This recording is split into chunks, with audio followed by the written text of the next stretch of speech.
What was the list we passed? Good evening, Pallatrax. It's Poms here. Hopefully this is coming through. I do apologise for the pasty look. I've got the lurgy. Came back from winning all those awards in Budapest and obviously picked something up. As you do.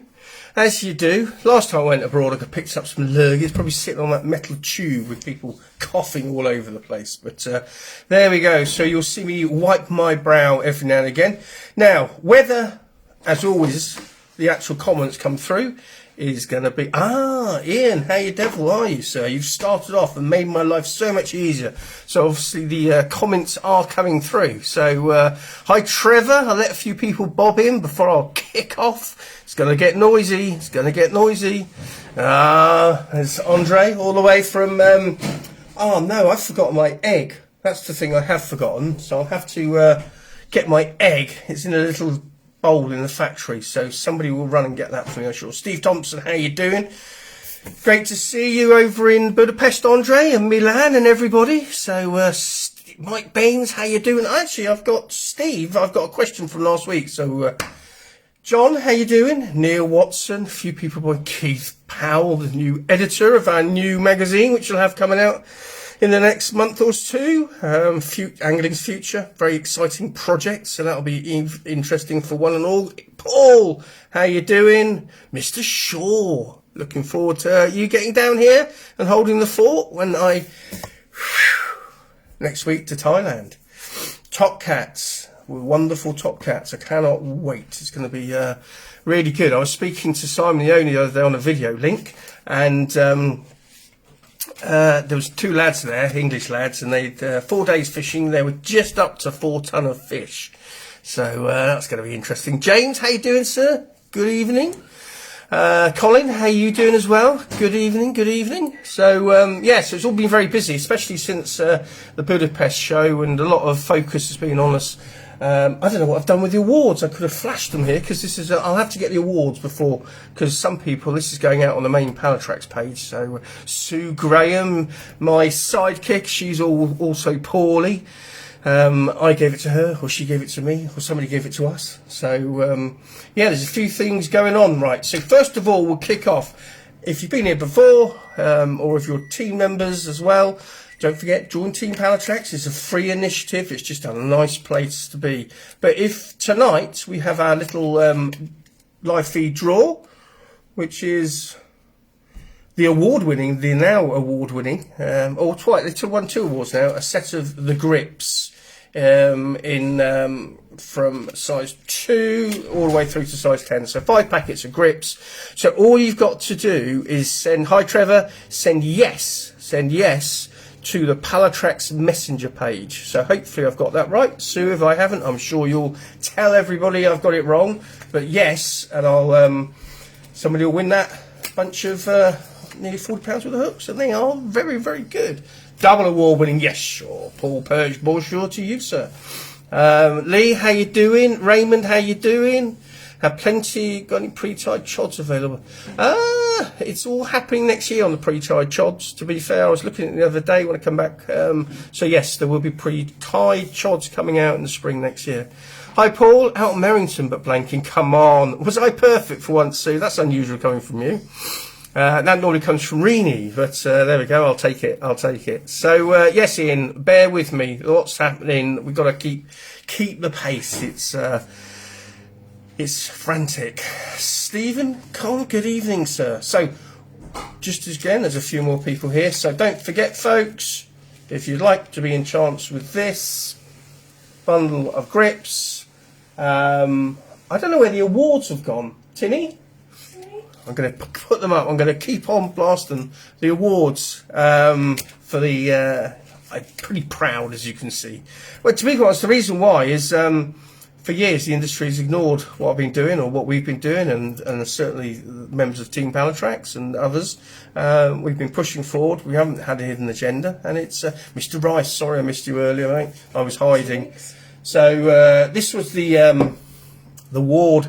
This is Angling International's show. It's an international show in Budapest last week, and we won those for the grips, which is a proud moment, because they are now being recognised as the They've been recognised as a third hook design, not just another pattern, which they never were. And then the one that I'm really pleased about, because I've been fighting for years, is to be recognised as the most fish-friendly tackle company, which is a real accolade, to be quite honest, in my humble opinion. And for everybody who's been part of it and around it, we can really take something from that, because it's a seriously thick award. I have got lurgy, as I say, so do bear with me. So yes, the awards, great stuff. And they were genuine, all genuine. So who have we missed so far? Dave Clifford, good evening, Squire. Hope you are well. Stephen, good evening. Simon Brown, Rusty, thank you very much. That was Callum on the second good evening, rightly so. Thanks, Ian. Yeah, it was. Like I say, we've had a few challenges over the years, but excuse me. Unfortunately, it's not even got any rum in this time. So I'm going to start off with a couple of questions. If you do have any questions, just shout out. I'll try and do it. I'm on my own here. So Simon Ossel has asked me, I have a question for tonight. I'm new to carp fishing, so just learning about everything. What would you say is the simplest, most effective rig that you've used? I suppose the simplest rig when I first started it, an easy peasy. Hi, Jason. See you tomorrow. Should be very proud. Thank you, Mike. When I first started carp fishing, it was funny. His name was Marcus. He's a young lad. When I had my first lakes, he showed me, and it was just a fluorocarbon, straightforward fluorocarbon rig. Just really, really easy peasy to make. But it did have certain limitations. And so where I am now, if you look on the Carpology filming or Pallatrax's Catch More Fish TV, you'll see how I make a rig called the LQ rig, which is a steam link rig. And I can't beat that personally. It's not particularly difficult to make once you've got the hang of it. And it just catches all over. I mean, it's like, I always say my rig is like a mousetrap, and we've created this mousetrap. And wherever we take it, as long as you put it in the right place, the right cheese in the trap, does this make sense? You're liable to catch fish. And, yeah, it's all about efficiency and consistency. So, that is a good rig to, like I say, it's a hot topic, controversial topic. Everybody's got their own thoughts about it. All I can say is I've been doing this a long time. I've got no hidden agenda. I'm just trying to find a trap that works consistently. I'm not saying I don't move away from it like a zig rig or surface fishing, but in the main, I can't, the LQ rig works for a pop-up and a bottom bait. So, well, to be quite honest, there's one here because of my little tank test. So that is it. I don't know if you can see it. I can never get this right on here. But, so one end you've got a piece of serious shrink, then you've got the stiffness and the suppleness of the inner core Dyneema, and like you can put a little bit of shot or putty on there. So, it's easy. Dan Savage, hope you're well, sir. Neil, good to see you, mate. Hope you're well. And Dan as well, because you've had your trials.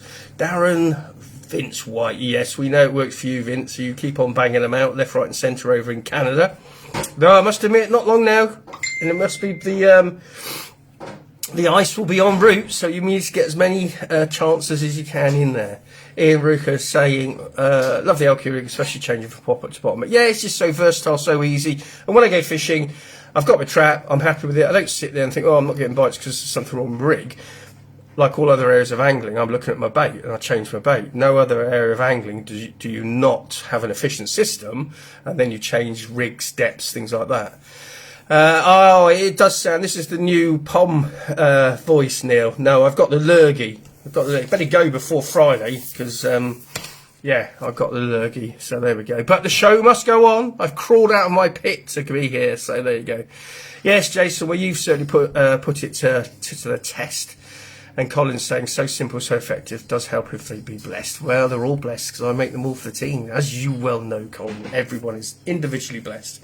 So just again, there's quite a few more people joined us. If you'd like to be in with a chance of winning tonight's draw prize, all you've got to do is send yes to the, not to my cough, but yes to the Pallatrax messenger page. Just send yes and you'll go into the go into the mix. Oh, good. I'm pleased about that, Dan. I know you've had some tough times, so fantastic. Right, so that was Simon's Oscills. But all I would say, Simon, is be very careful because, for example, let's take say, a Ronnie rig. So there's a rig out there called a Ronnie rig, the good, the bad, and the ugly, whatever. You have to make your own decisions. It's not something for me. But if you look at one person's Ronnie rig and then you look at another person's Ronnie rig, they're all exactly the same. But totally different. So, you know, the overall name, Ronnie rig, is the same, but the components are difficult, lengths, hook sizes, so many different elements. So when you call something, I don't know, it's like calling a Ferrari GT, and then you have loads of different models. It's not the same. The LQ rig is specific. 5.5 inches, all the bits stripped off, all the bits done, you know, you manipulate the hooks as you so wish, but it's about, oh, I do apologise, that match fishing consistency, so that's where I am. Thanks, Neil. I'm hoping to feel a bit better. I'm so busy. So, will you guys be at the Carp Show in November at Sandown? Strangely enough, I was actually, they contacted me last week. Unfortunately, Adrian, no, we won't this year. I mean, we've got so much going on. I've just signed a huge deal going into Europe with grips and shows at the moment, bar trade shows, are just on the back burner. But there'll definitely be something we'll look at. I've done hundreds of them over the, well, not hundreds, but over 100 over the years. And we will come back at some stage. But more focused really on Team Pallatrax and initiatives like that than the shows. Shows are very difficult because you get such limited time to talk to people, and that's why I like doing the live feeds and such like, because you know you can talk frankly, you can answer questions, there's no huge pressure. Brand is needed, yes. Snotty nose, yes, thank you, Wayne. Everything's bloody coffee and nasty, but there we go. I'm sure you all wish me the best. Adrian, no worries, maybe next time. What was that? Where you go? Oh, sorry, yes, that was about that. Right, I'm just going to wipe my brow. There's nothing going to hold me back from doing my live feeds. Right, so even so I'm sorry I'm late, I was on a business call. No worries, I hope it was successful, Anthony. So next one, Stephen Baines. There's been a lot of publicity around the corded underwater video. By adding a shot on the bend of the hook, it can give you a better chance of hooking fish when they blow the bait out. This technique is not used and been around for many years, and I think it was Frank Warren that first developed the rig, and it is very popular in Europe. The mechanics behind the idea make sense to me, and I think it would have place in our fishing armoury. I know, Palm, you swear by the LQ rig and simplicity, but I'll be interested to know if you've ever tried such a system on the OK over the years, or what are your thoughts on the principles behind it. I'm off to France at the end of next week. Lucky you, so that must be very shortly. And I'm thinking of setting a rod up with my LQ rig, adjusting with a shot on the hook. Try, you know, that's all I would say. Just give it a whirl. I haven't tried it. It's I do, as if you know me, I do have a problem with the confused mess that rigs are in carp fishing, and now kind of percolates into other areas of fishing. I use the LQ rig. You've only got to see Galen's films in Canada, underwater films, how efficient it is and how quickly it resets, etc. I personally, and again, it's all down to my opinions, I think we need to be very, very careful, because as soon as you go away from what is a working kind of design, where does it take you? And it can take you all over the place. And being cynical, Simon, and having owned 2 fishing tackle shops, are we being sold stuff? Are we being just told to do things different? All I would refer to us all to is the match angler. The match angler doesn't use all these fandangoed rigs, and to be fair, they have. To be a good match angler, you have to catch more than the people beside you and around you. So they use the other attributes of angling. So they're using efficient rigs, and they're using very, very tight bite detection, location, specific baits, where we've got all this focus on rigs, which are all different. So the only consistency is the inconsistency.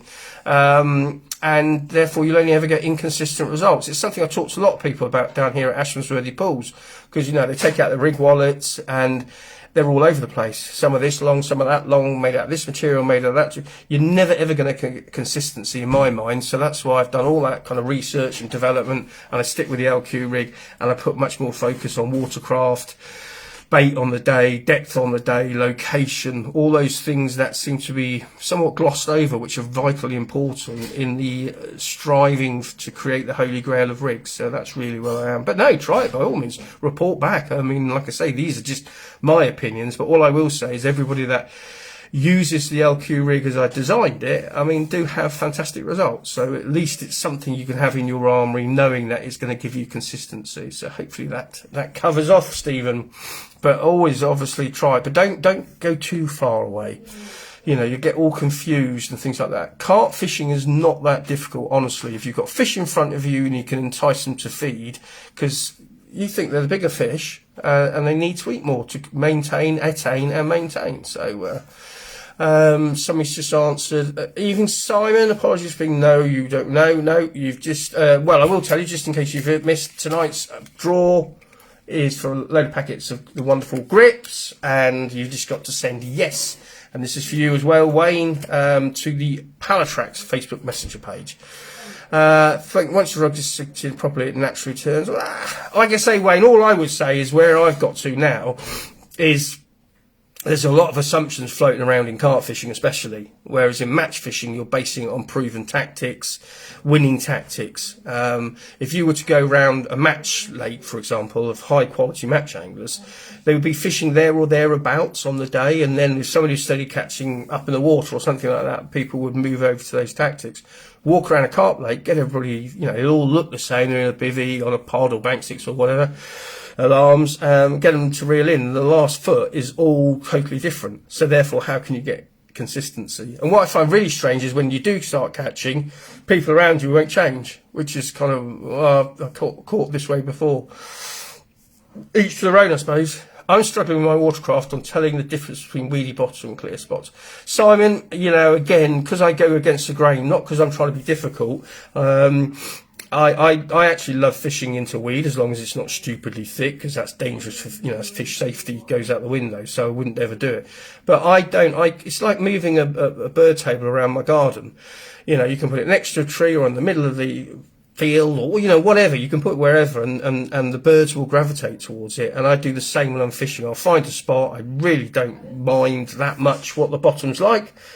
Won't spend ages, you know, going around. What I will do is I will bait up tightly, and then I'll make sure that my rig is sat within that baited area, and that's the key, because they will just gravitate towards it. And I wouldn't again, I think we can overthink and therefore over confuse. You know, people are casting out and coming back, oh, there's a bit of silt there. Is it really? You know, you're guessing, you think it is. Bex thought, Maya, is that Maya? Oh, you're confusing me there. Yeah, it was a good call. Myself and a mate have just started up a bouncy castle and party harvest. It's all going well so far this time of year. Fantastic, mate. Fantastic. Bouncy. Anybody wants a bouncy castle? Anthony's the man to talk to. Right, so the next question is from Stephen Ellis. I was on a lake in France last week and was getting a lot of really twitchy takes. I managed to land 4 but lost 3. The 4 landed were only just hooked right at the edge of the bottom lip. I thought it was maybe the weather, but I put fish on the edge really cold, northerly blowing, but to be honest, I'm not sure. Using LQ rig as usual, and these aren't the first fish I've lost on them. Just a bit confused, and I wonder if there was anyone else that could have, anything else you could have done. Definitely, I think that's what he said. Well, yeah, there's obviously, unfortunately, there is 1,000,001 things you can try. All I would suggest, and then we're now going to have to base this on assumption. Ian, how you devil are you, sir? Is that, was your hair too long and the fish were just not inhaling the bait? If you again watch Galen's or watch Underfishing, the lads over in Belgium and Holland, you'll see many a time a fish come over. The hair's long, and I know some anglers. One of my very best mates, he's into, you know, fishing a very long hair. I'm not. In all other areas of fishing I've done, the bait basically and the hook are one. So if you have a long hair, potentially the fish can grab the bait, and then the hook doesn't go in, and that may be one thing. But it's always different. Lee, how the devil are you? Hope Amber as well. But it's always going to be difficult. There's always going to be so many variables that come into play. But that's the thing that I would suggest straight away. If your rig is too long and too far away from the hook, oh dear me. So I can't really help you, Stephen. But hopefully that gives you a bit of insight. And like I say, I don't fish with a long hair for that very, very reason. And you've only got to watch the modern, not the contrived stuff. You've only got to watch the modern underwater kind of filming that's being done to see it happen time and time and time again. We good? Yes. Well, as you can see, I'm probably all here. I'm a bit ill, but I'm here. The show must go on, as I say. Charlie Whitbread, what what the best method that I attract fish to my swim using Pallatrax? No one on my lake uses Pallatrax. So obviously the fish aren't used to it, or is it just using the bait over time? So I think what Charlie's saying is because he's going onto his lake for the first time and nobody else is using the baits over there.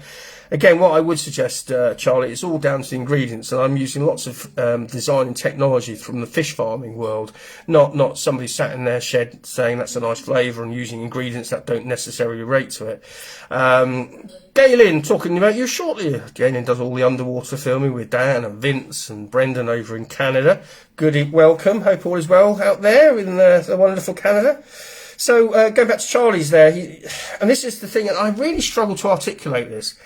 Bait is not made from a common denominator called bait. Bait is just a generic term for like house or car or pie or whatever. Excuse me. And it's all about what the bait's made of. It's not like the fish get used to it, or if it's food, they're more likely to eat it. If it's not food and therefore it becomes a lure, they're more likely just to pick it up out of curiosity, because if it's not food. But at the end of the day, if it's on a hair, it's still going to be a lure, isn't it? It's only if they can eat them. So when you put out freebies that are not food content, fish won't, sit there and eat them. Or if they do, they won't do it for very long, because they're expending energy and not gaining anything from it. So it's very, very much about being a food bait. Whatever your bait is, whatever company you use, just make sure that they're using regulated ingredients, quality ingredients, and you will hopefully reap the rewards. So yeah, that's really where I am with it. This bait, looking to get a krill sort of bait. Again, Andy, I'll be very careful there in going for. Obviously krill it's got high salt content. I'm not saying it doesn't work, because it does work, but what you've got to say is if it's krill bait, how much of it is actually krill? Is it 1%, 10%, 50%? What kind of krill is it? Because there's different species from different parts of the world. And does it actually have any krill content whatsoever? So, I know things out there called bloodworm boilies, for example, that don't have any sort of bloodworm in them at all. It's just a name. So again, I've become very suspicious and cynical over the years. It's all about going back to the companies. I believe we should be far more open than we are, to reassure anglers that we're using the real deal and that we are regulated as we all should be. And unfortunately, a lot of companies out there aren't. So what was old Wayne? He's been fishing on the gear for a long time. First year I went to France, casting into really thick green algae stuff, catching so many and reeling and covering it. Crazy fish though. Goes to show it's different in different places and lakes. Exactly. If you look at it, a fish in a lake, it's almost, the lake is like its planet. It doesn't go outside of that, doesn't know what's going on out there. So they do what they do, and they do. Obviously, they have the ability to be individuals, and consequently, you can treat them as individuals. It's funny, isn't it? Because you get people calling a big fish a name and then you almost start to humanise it. And then you get the other end of the scale when you get smaller fish and they're almost like negligible. They don't, but those small fish can grow into the big fish. And once they're given a name, they become something, when in truth, they're not all the same. They do have the ability to be individual traits. This is all fish farming facts. There will be, as we know, there will be the fish that gets caught more often than other fish. Why? We'll never know, because we can't talk to that fish, but it happens. So, yeah, you caught a few over the years, that's for certain, Wayne. Methane Jungle, yeah. Ant, thank God, for some reason I've always missed your live feed. Well, you're here, Ant. Welcome, welcome. How do you know if the bait is top quality? Company says they do. How do we know if it is? Great question.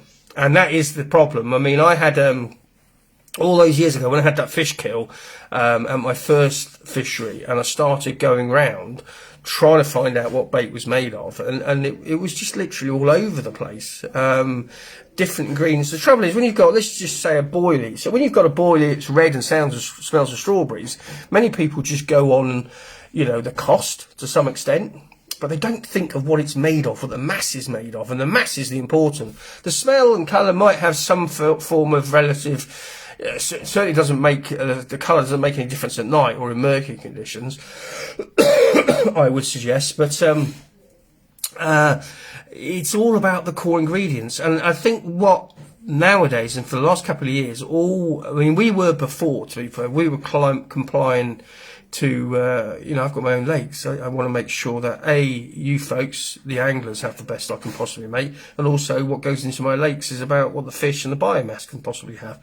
So we are animal feed regulated, and I know James, who's on here, he's very knowledgeable about that. So if a company isn't animal feed regulated and registered, you have to question why, because it's all about good practice, good ingredients, and that's the only thing. But it's a bit of a minefield. That's the truth, and it's always difficult for me to say because I don't get involved with what other people are doing.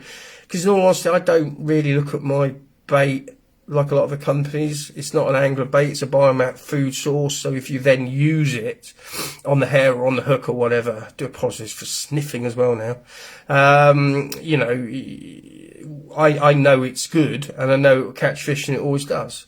That's very kind of you, Tom. He's actually out of hospital now, mate. It's not good, but at least he's home with Mum for a bit. Thank you for asking. Evening, Dan. I'm not your boss, I'm your brother, man. How you doing? Hope all is well at your end with brother and everything. So just to say, there is a competition running, the normal live feed draw. And I'll tell you what I'll do, just to give it another shout out, because I can only do this for so long. So the internationally award-winning Grips Hooks, there's 5 packets, 2 through to 10 of the straight points. All you have to do is just see somebody put yes up on here, put yes to Pallatrax Facebook Messenger, and then we'll draw it in about quarter of an hour. Like fishing, it's organic and non-toxic. That's from Vince there. What do you think about dipping a squab in bioluminescent? At the end of the day, Vince, you can always try these things. I much more come from the fact that if you look at nature, okay, there is some natural, food out there as such, or that generate a light, and you see that fluorescent in all kinds of different areas, especially the sea. But does it really make a difference? All I would say is you can try it and see what happens, as long as it's not bad for the environment. But for me, it's all about fish finding it through their olfactory system. So it's through almost taste on the water, taste like we smell, the butty wagon when it starts cooking up. Give it a go. There's nothing wrong with it as long as it's fish safe. And but where I am, I'm much more focused on the facts of nature and how they will find your bait. And I've got to that stage, I suppose, that age where I'm happy. But at the same time, there's so many variables, you'll never get it right all the time. But you catch so many fish, Vince, I don't think you need to really try and do anything else, do you? But no, go for it, let us know. Hey, Palm, what's the largest pallet you do? We're going to come on to that, Dan. That's my tank test. Leftover, yeah. Well, Ian, it's Ian saying he's feeding his fish on leftover method. It's food. And that's the thing. It's like people said to me, fish the method is rubbish. And you go, well, the method's just a name. It's like saying I'd eaten a pie, it was horrible. Well, what was it made of? Well, pie. Well, it wasn't made of pie. It was made of ingredients. And it's the same thing with method. Method is really, in truth, my loss leader. It's such a high quality ingredients. Most of it comes from the fish farming world. It's designed to instigate fish to feed because it's food. And that's why they eat it. It's that simple. It's not about a big shout out for Pallatrax or what I've done. It's, depersonalise it. It's nothing about Simon Palmer. I'm just like you folks, just another angler. But make sure that what you're using is food source, and then they're more likely to eat it, aren't they? If it's not food source, they'll not eat it, and it'll contaminate your water, especially in like fish tanks and things like that, and be a right nightmare. Steve Bryan, hello sir, have I missed you already? I feed my fish in the food. Oh, right. Ian Rooker is saying mad. Is that me, Ian, or something else? There's so many meanie companies out there doing bait. It's a minefield. Just getting some new baits seem to be catching. Well, like I say, catching doesn't always mean it's a good bait. It's all about the ingredients.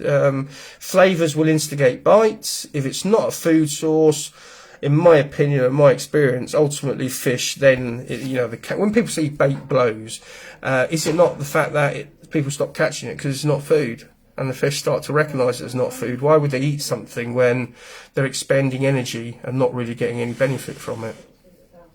What is boiling steaming? What is the benefit of this, and what is better?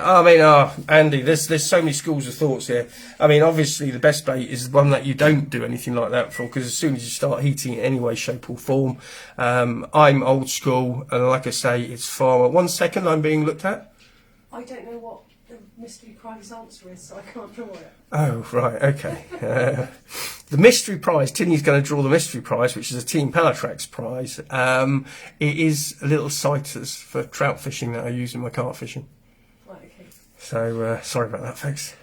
Wheel always falls off. Run into it now. So yeah, when it's boiling or steaming off, I mean, like I say, it'll have difference. There's so many opinions out there, but ultimately it always comes down to the actual physical ingredients. It's like, you think if you get a lump of cauliflower and boil it off for hours, it ends up in a squid's mess. If you boil it just the right time, or cook it just the right time, the ingredients are what the ingredients are.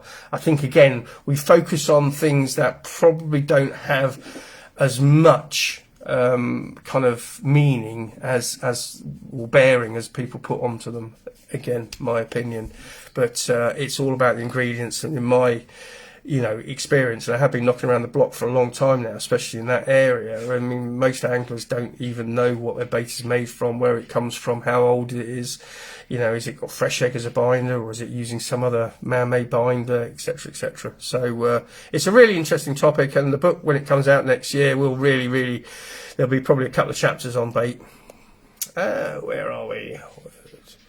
Method is awesome. Well, Jason, you proved that. But again, the method is awesome as long as it's made out of something that's awesome as well. Must be reading your brain. Oh dear me. Sorry, late. Big shout out to Team Pallatrax. Thank you, Neil. Good to see you here, sir. Method mix all the way goes my stones. Yeah, we know that. Again, I think, it does question why the industry doesn't talk to us more about the method mix and a method mix that is made of high quality ingredients, because you know damn well right next to your hook bait is a lump of food disintegrating and drawing the fish in. Presentation is key. Another good point. Yeah, you don't want it all tangled, that's for certain. Oh dear me. Where's Mike? Good evening. You're no need to apologise as long as you're here. Who won the competition? We haven't drawn it, yes, Mike. So send yes to the Pallatrax Facebook Messenger pagey thing, and you'll get entered in it, and it'll be drawn in about quarter of an hour. Hi Beanie, hope you're getting ready for a week's session. Dear me. Good luck to you. I hope you haul a many. Right. I've done my questions. If you can all hold on for the minute, because I would like to show you, and it does revolve around bait. So, this is going to get a bit noisy. So, Dan, you asked me about the pellets. Those are the new 17mm pellets. Really, all fish farming, really high quality, designed for carp and coarse fish. Okay? So, what I have done, and I'm going to show you how I use it. And I was talking to, hi Rob, I was talking to Maya and Mike and Ian, who are down here on the lakes this week, about the fact is a bait does not need to be a cooler boilie. It does not, I don't think, in my humble opinion, it should ever be round. And there's lots of things to consider, i.e. the ingredients being a key thing, and how do you break it down and get it, like I say, the book will really drill into detail on that. Hi John, hope you're well, nice to see you. Love the big co. Oh, we do. Right, I don't know how I can do this, because this is going to get a mess. Right.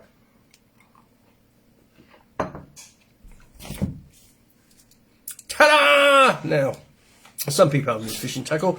Where do I send yes to? You send it to the Pallatrax Facebook Messenger page. All right?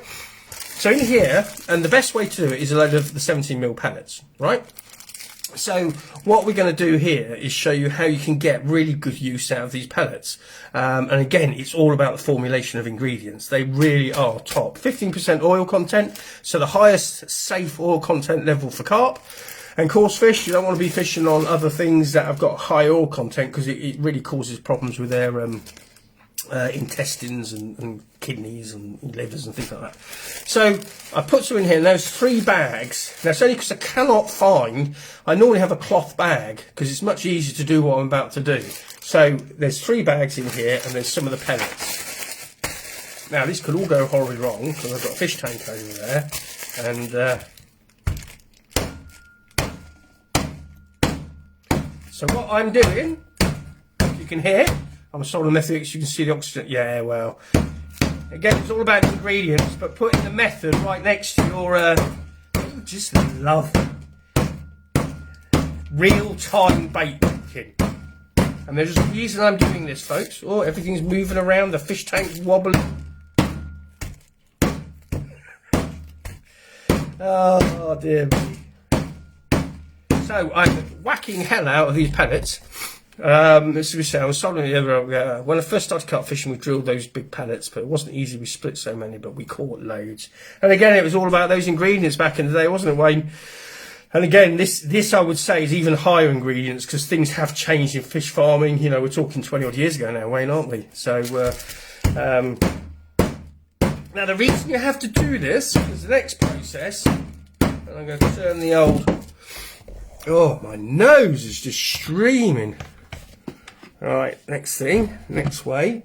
I'm going to have to get tinny because I've forgotten my bowl now as well. To grab that for me. So I'm going to turn this round, folks. So you can see the guy on the getting sticks in. Oh, I know. Tell me about it, Lee. That's a big one. Watch your fingers, Palm. Yes, yes, they're all right. So we have a bowl coming. Thank you, Tins. So right, let's switch this fella around. And that is the next piece. Now, I would suggest you go and buy a cheap one, or your partner may well get the hump. So it's obviously a mixer. So, or grindy mixy thingy job. So you tell I do all the cooking at home. Let's move that there. So hopefully, now you do have to do this. I'm just going to pour the bits in there. Now this could go wrong, and it has done it before. And I think we should do it because if it went wrong, it'd be a right blue. You need an assistant. I do. I need more than that. I just hope. I might actually know because this I'm going to get really told off if the whole ones. What happens is they can blow out the side of the mixer. So I'll just take out the bigger pieces and hopefully we won't. It's easy before the watershed. Right. So I've taken out the ones that I didn't manage to crush, and then we're going to. Oh, there's a whole one there.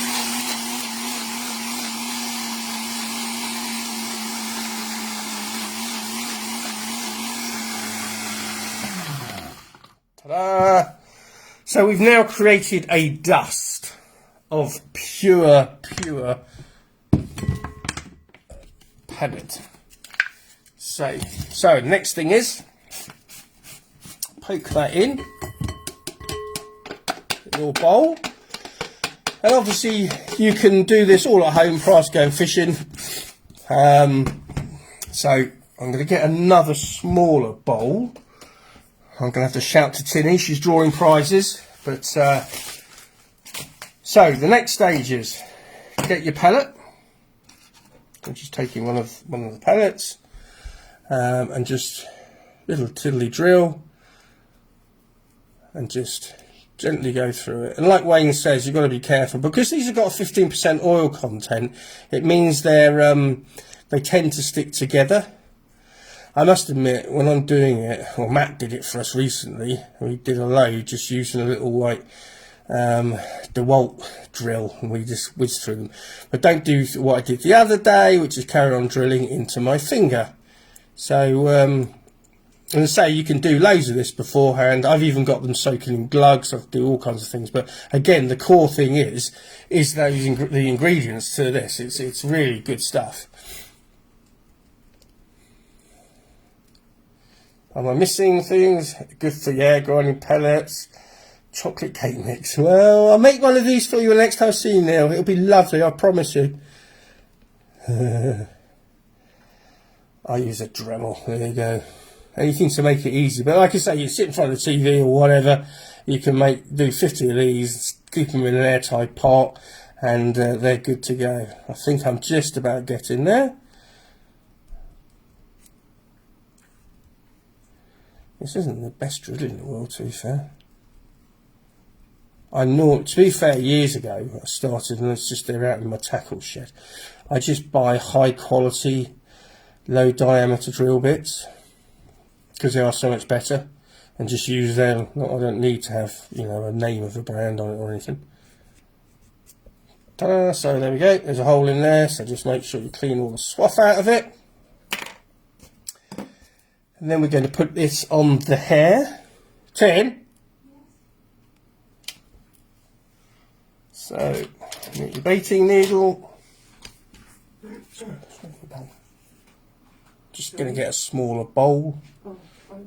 No, so I've not used, this could be problematic because I haven't got my really thin baiting needle. Let's hope this works, folks. In there, Tim's on the side. In there. Right, so just clear that. So there we go. So using my standard, as you know, let me just move this out of the way, LQ rig. And like I say, bait does not have to be what the trade's telling you. Bait can be any shape, but the most important thing, the key thing, is to make sure that your bait has ingredients that is A, good as for the environment, but B, walking hand in hand, is good for your fishing. So now this pellet will last about, in the winter, a couple of hours. And I would suggest, unless you're setting a trap on a big water, I would always be recasting anyhow well before that. This time of the year, it'll last about an hour and a half, hour and 3/4. When it gets even colder, it'll be really, really right. So method mixed with apple, yeah, the Poms, good old pilot drill. Work it, Pom, work it. Yes, thank you. There we go. Right. So anyhow, so we've now got the pellet on, and that is basically the length of hair. I never have a hair longer than that. If you were fishing next to me and catching loads of fish on a longer hair and I wasn't catching anything, of course I would certainly look at changing, but I've never been able to. That's very, very close to the real thing. So I'm going to get some of my pellet now. Let me just I'm getting some right muddle of stuff over here. So I'm just going to make sure you take any of the bigger bits out. Right, so you know that is pure fish farming ingredients. That's been made by people in white coats, not mad people, but scientific people. They cannot produce something that A, the fish won't eat, and B, the fish won't attain weight on. So you can be really, really sure that when you're fishing this, doesn't need to smell of strawberries. You can make it and do various things, but that is what fish farming is all about. And if you then take it, fish farming and this is egg, by the way, liquid egg, mixed together. Fish farming and actual fishing does walk hand in hand in many ways. So obviously with an egg content, you're going to give it more protein, but what it will do, it will give you basically the binding ability, so you can use this. And what we're going to use this is we're going to use this to an attractant towards. Now what you can do, and what I meant to do and bring and I haven't done, is I'd add things like the Daphnia powders and things like that to give it a bit of a bling. So I'm going to take it out there now. Get shot. It does look like chocolate, doesn't it? But it doesn't smell like it. But like I say, you can add some liquids or some booster spray in there if you want to ring the changes. And so now I've got a really nice paste. Really, really nice paste. So next thing is get my pellet, and now I'm going to just wrap that round. Give it a nice conquering off effect.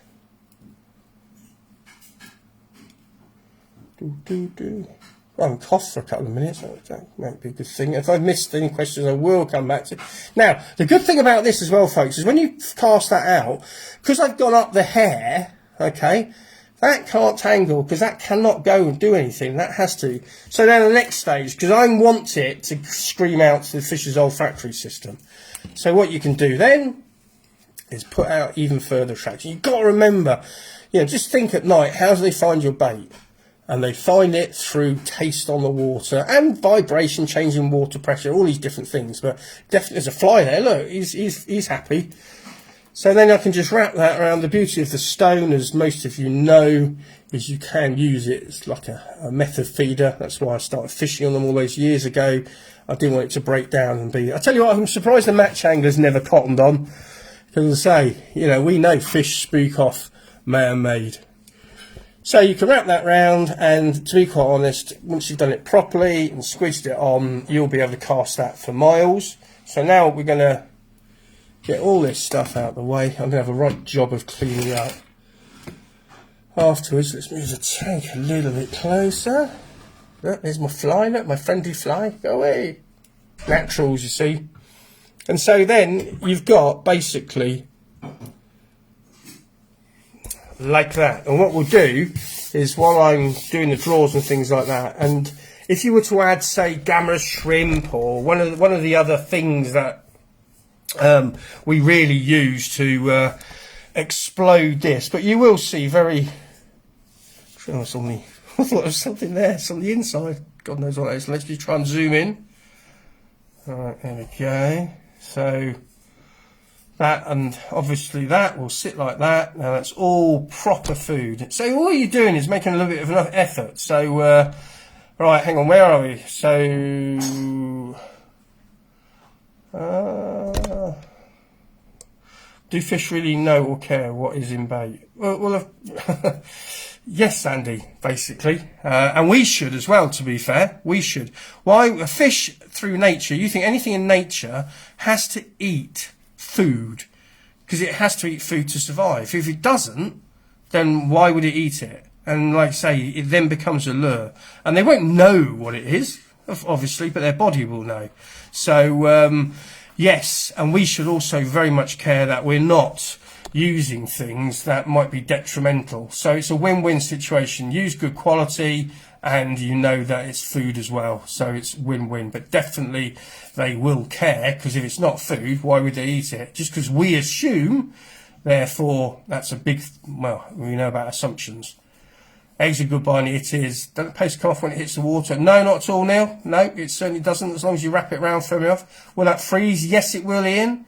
Silly question, never a silly question. I guess this is from Rusty. You used your method, but normally mix with lake water, so it's best to mix it with egg. No. If you want to make a paste out of it, Rusty, you want to really use egg. Egg is better, or you can even dilute the egg. Let me just come back round. So we'll leave that bumming away. But no, obviously the method, I've designed it to be as is. So if you're going to use egg, it'll become more sticky, bind tighter, and basically totally different from the method mix, totally different ingredients we're talking here. So if you want something to become a paste and last longer, use egg, or 50-50 egg and water, you know, to break it down, things like that. But just going back to, sorry, what was this gentleman's name? This is a very important... Oh, it's doing the same thing as it always does. 1 second, folks, because this is... Andy Turner. So just coming back to that, because that's something that, and I know you've asked the question, Andy, and fair enough, I understand that, and every day's a school day, but just focus on the fact that if it is not food, why would they eat it? So if it's like I had a nice wax apple here, yeah, looked the part, smelled the part, and you took a bite out of it, would you go and take another bite? And I would suggest not. Would you tell your friends about not to eat that one unless you hated your friends? I suggest not. Fish need food to survive. It's that simple. If they don't have food, they won't survive. And so if you identify something not food, why would they eat it? And it's a bit like saying a dog or a cat or whatever. You know, would you feed it something that's not food? Of course you wouldn't, because it wouldn't live. So do focus on that, Andy. It's a really serious topic, especially for people like me who own fisheries. We should want something that's got a food content to it that's good for us anglers, because it means we're going to catch more fish, and also good for the fish because they're going to be healthy food source. But also, if the fish aren't into eating it at that time for whatever reason, the biomass will eat it. So all the tiny invertebrate life will eat it. So it is a very, very important topic, and it's something that I strive hard to kind of educate and I say that politely, for simply the fact that people don't realise if it's not made of food, why would fish eat it? And therefore it rots. And we know for a fact that bait with no food source can rot because nothing will eat it, and then cause big problems. Right, so hopefully, Rusty, that answered that. Just be careful using good bait because of danger of overfilling carp. Exactly, and that's the thing about me. I would be the first person to say, don't use a lot of my bait. It's like you just seen there. That is pure. That is the pure thing. You don't, little and often, like the match angler, use a good quality bait because carp, we'll just stick with carp for a minute. Carp don't have stomachs, they have a digestive tract, so it's like a tube. So it goes through the phalangeal plates into the digestive tract, and they'll easily fill up very, very quickly. So if you put too much out of a good thing, and that's the difference, and that's the struggle, I have to articulate. When people say to me, I'm fishing over 10 kilo of bait, and you go, oh, okay, well, what's it made of? And they go, well, bait. And it's like, yeah, but that could mean anything. And you can call that bait anything if you want to. So if you're fishing over 10 kilos of something that's really good quality, high protein, well, you're just going to overfill the fish. And on the converse side, on the flip side, if you're going to put out something with no food content or very little food content, well, you're really, really going to struggle to really benefit. So there you go. Very good point there from Wayne. Is the members group? Is that Derek? No, this is the main Pallatrax page. The members is the Team Pallatrax, which is every other week. So I come on here this week. Next week, me and Sue from Thailand will be in the team on the team live feed. So that was exciting when we did it a couple of years ago. So if you want to join the team group, it's free to join, etc., etc. Loads of benefits, discounts, and lots of fun and meeting up and things like that. Just go onto our website, pallatrax.co.uk. You'll see the drop down, and feel free to come and join us. I've never thought of egg and been making my own boiled strategies using eggs. Never too old to learn. Nah, it's eggs. Every day's a school day, and that's what we should all be doing, something, isn't it? So, spot on, Ian Higginson. This is spot on. I was going to phone you about this. There you go, Dave. You can always phone me, but hopefully that makes sense. How do we know what is in bait and if it is any good? How we don't know if the ingredients have been different? Well, that's the trouble, Andy. I've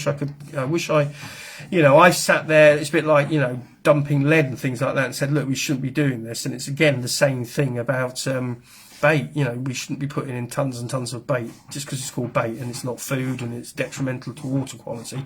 And also, I'm genuinely just like you, and I'm peeved that potentially out there, and I'm not going to get into the politics of it all, that's down to the likes of the Angling Trust and the Environment Agency, but they don't seem to be that interested. I've asked them and questioned them, but we're talking potentially huge amounts of pollution if the bait is not food. How do you know? I think we should all be inspected. I think we should all have to prove what we're doing. Open our doors, and one of the ways to do that is to become animal feed regulated and registered, which I am, and a lot of companies are, but a hell of a lot of companies aren't, and I can only ask the question why. This is nothing about business. This is more about being a fishery owner, and that's why I insist now that you can only use my baits on my lakes because I know what's in them. I don't know what's in these other things. I don't know how old they are. Just because they look nice and smell nice doesn't mean they are nice from an ingredient page. But it's a good question, Andy, and it's a frustrating question because I can't give you an honest answer because obviously everybody does their own things. All I'm, just be careful. Feel free to ring up the manufacturer and say, look, I need to be assured that what I'm using is a good angling bait and A plus good for the environment, water quality, things like that. And I think we should be regulated to that amount. So there we go. So have we got any other questions? Because this is the mystery prize. This is for the Team Pallatrax. Did you hear about the pollution in the canal? I haven't, Neil, but nothing surprises me nowadays. The Environment Agency, and I don't care that this is a live feed that can be, sent all over the place. They are woeful in attacking some of these problems. It really is shocking. Extraction licenses being given, fish kills left, right and centre. When you get fish killed, you need to remember that it's not just the fish that die, it's everything, the newts, the crustaceans, you name it, it dies. And then it wipes out food sources for birds, and, it's awful to see. And we seem to be seeing more of it, and more of it, and more of it. How do we know a company or animal regulated? Right, James, if you're still here, I hope you are. Could you just point Andy in the right direction to see it? It's via DEFRA, Andy. So if you look on the DEFRA website, but James, if he's still here, he will send you the link. So, I mean, to be quite honest, if you go on their websites, it should say they're animal feed regulated or registered.